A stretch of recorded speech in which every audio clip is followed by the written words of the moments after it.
What's going on, guys? Gomes here, back again on another MLB The Show 20 Diamond Dynasty video. Today I want to start a little series that I have been doing in the past couple years. Once we get kind of towards the end of the current edition of MLB The Show, I like to talk about new legends that I would just love to see in the next version. And of course, now MLB The Show 20 is just a couple months around the corner. I think it is exactly about 3 months because it's in the middle of March that early access starts for MLB 20. So in this video I want to talk about 5 brand new legends that I would love to see. I am going to base it on the fact that signature series cards are still going to be a thing and ratings are done as similarly, so we are going to be doing that. Let me know down below in the comment section what legend or legends you guys would like to see as far as MLB 20 goes. It can be anybody, whether it's realistic or it's Barry Bonds or Pete Rose, guys that are pretty unlikely to get in there. Let me know your predictions, your hopes down below in the comments. But with that being said, let's go ahead and get started with number 1. So the first guy I'm going to talk about is one of my most wanted legends for ever since he retired. He retired back in MLB The Show 16. That was his last year that he was in the game, and that is of course Alexander Emmanuel Rodriguez. I actually kind of like him. I know as a Rays fan I'm not supposed to. He was a Yankee. Anybody's not supposed to like the Yankees other than Yankee fans, but I always thought he was a really cool player. I really liked that he did everything. At one point, obviously, he kind of slowed down when he was with the Yankees, but you know, 5-tool player, he would be excellent for Diamond Dynasty. So this is what I'm going to do. I'm going to give you his stats. Now, basically, a signature series card, they talk about a 3-year window where they take his best years, his 3 best years, and that kind of has the biggest impact towards his overall. So I'm going to pull from a 3-year span his best statistical category in each of them and then give you his attributes that I think would be fitting. So in between 2005 and 2007, all with the New York Yankees, the most home runs he hit was 54, 156 RBIs, 31 doubles, 24 stolen bases, 321 batting average, 422 on base percentage,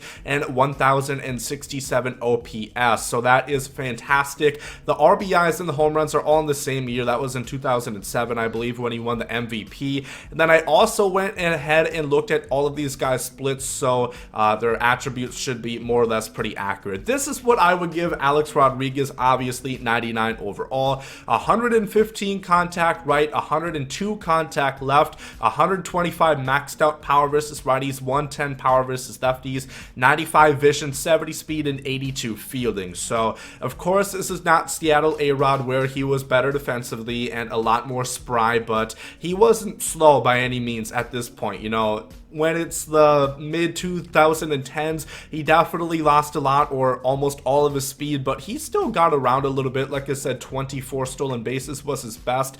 I would really love an Alex Rodriguez. I think it would be one of the best cards in the game, and honestly, there is no going wrong. You could make a set of him from Seattle, a set of him from Texas or New York. He is just going to be a beast no matter how you put the cards down. Next up is my favorite player of all time, and that is Pedro Martinez, which is ironic because the Red Sox are my least favorite team of all time. My favorite player actually was at his best when he was a Bostonian. So in 1998 and 2000, those 3 years, he was insane. One of the best pitching stretches we've ever seen. A 1.74 ERA, 0.74 WHIP, 167 opponent batting average, 313 strikeouts, 32 walks. I believe that was in the same year, as this is pretty much an all one year. This was his 2000 year with the Red Sox. 9 home runs given up, 233 and 2/3 innings pitched was his most, and then 7 complete games. So I went ahead and looked at all of that. Of course, there's no splits to really go over as far as Pedro Martinez goes because he's a pitcher, but I think this would definitely be one of the best pitchers that we have in the game. 110 stamina I think is fair. 120 hit 9, that is by far the best that is in the game right now, I do believe. To be fair, as far as starting pitchers go, of course, I think some of them are a little bit underrated as far as the hits per nine attribute goes, but that is really fair for Pedro Martinez in this stretch. 120 K per nine, also very, very insane based on the numbers.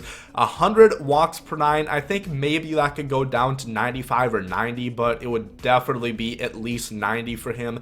90 or a 95 home runs per nine, like I said, 9 home runs, and I think that was his 233 inning pitched year as well. And then 120 pitch clutch. If you have an ERA around that, yeah, you're going to limit guys from scoring a lot. Pedro Martinez, like I said, he would be so good. I don't know his pitches that he threw off the top of my head, but I know it's not like a Mariano Rivera situation, which I do want to briefly talk about. I know a lot of people want him. You have to remember, Diamond Dynasty, you have to have good pitches. He only threw fastballs. You know, he threw a fastball, a cutter, and I think he threw one other fastball. It might be a two-seamer, but anyway, he only threw 3 fastballs, which would make him really hard to use in Diamond Dynasty. Pedro Martinez not only was great in real life, he'd also be a beast on Diamond Dynasty. Next up is my second favorite player of all time. These 3 have pretty much always been on my all-time wanted legend list for MLB The Show. That is Roberto Clemente, of course, gone way too soon, died on a plane crash when he was going to relief where I believe there was a hurricane. So Roberto Clemente, he is not going to blow you away with his statistics, but defense is really where he holds his hat. In between 1965 and 1967, he did win an MVP, I believe that was in 65 or 66. He had 29 home runs, was his most, 119 RBIs, 31 doubles, 14 triples, 9 stolen bases, 357 batting average, 400 on base percentage, and 954 OPS. With Clemente, didn't hit for a whole lot of home runs, but if you look at his extra base hits, 14 triples really drives up your slugging percentage. As far as his OPS, why isn't that higher? He didn't walk a whole lot. I think in that 3-year span, I don't think he ever walked more than 45 times or so. He never eclipsed 50, so that's why his on-base percentage and OPS look low based on those numbers. But what I would give him in the game is 100 contact versus righties, 125 maxed out contact versus lefties. He hit 379 one year, and on average in these 3, he was hitting about 350 versus lefties, so definitely warranted right there. 85 power versus righties, 100 power versus lefties, 110 plate vision, 65 speed, 95 fielding, and 95 arm strength. I think he ranks somewhere pretty high as far as outfield assists go, which doesn't actually always correlate to in arm strength overall in Diamond Dynasty. Ty Cobb is, I believe, top 5 in outfield assists, yet he has a weak-ass arm. He has no mustard whatsoever. He only likes ketchup. He does not throw very hard. You get the point on MLB The Show. But Roberto Clemente would be great. Like I said, one of my favorite players.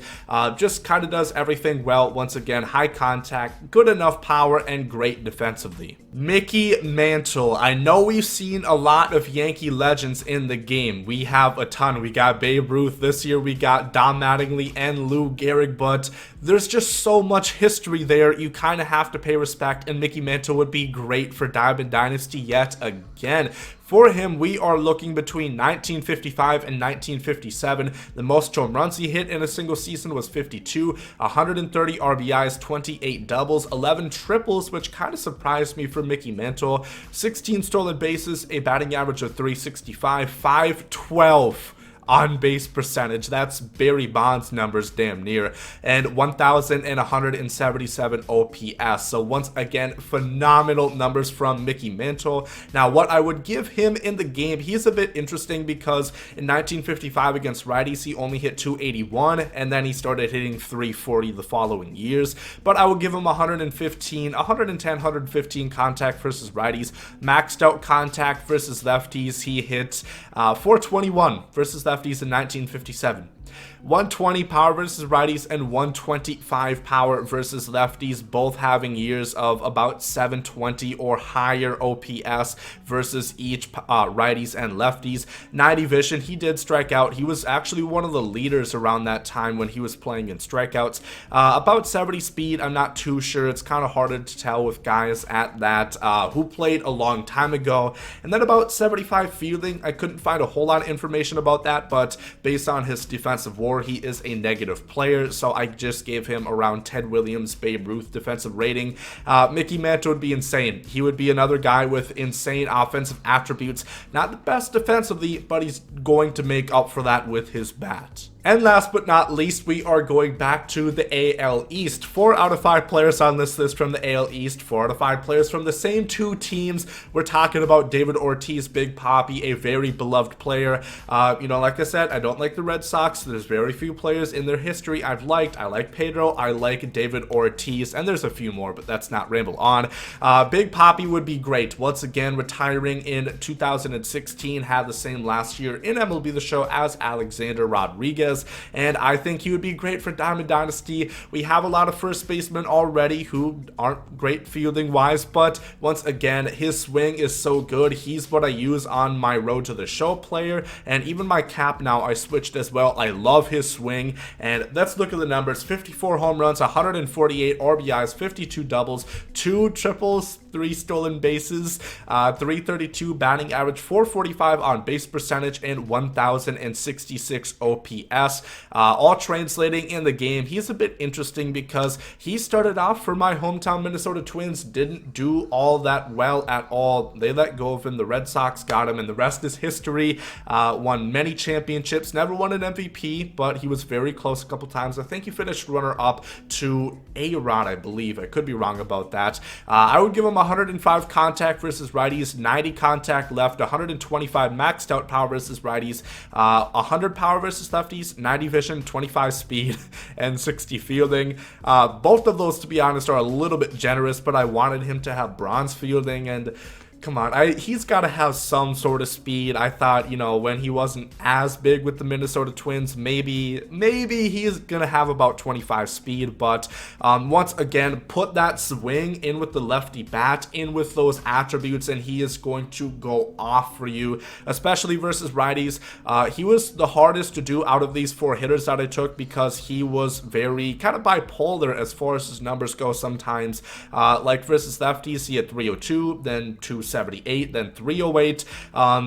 Sometimes he was a very good batting average guy, contact guy, and sometimes he wasn't. He was more like a 270 hitter, so it's kind of hard to do him, but nonetheless, all 5 of these players would be so good, and I would love to see all 5 of them in Diamond Dynasty in MLB The Show 20. These are by far my 5 that I want more, that I want the most, and there's plenty more, and I want to make more of these videos, maybe like 2 or 3 more, maybe, so we can get to 20 legends that I would like. That's a pretty good round number. But I also want to hear who you guys would like to see in MLB The Show 20 as brand new legends. I know you guys have plenty of ideas and probably a lot more than me, so let me know down below in the comment section what you guys think about that.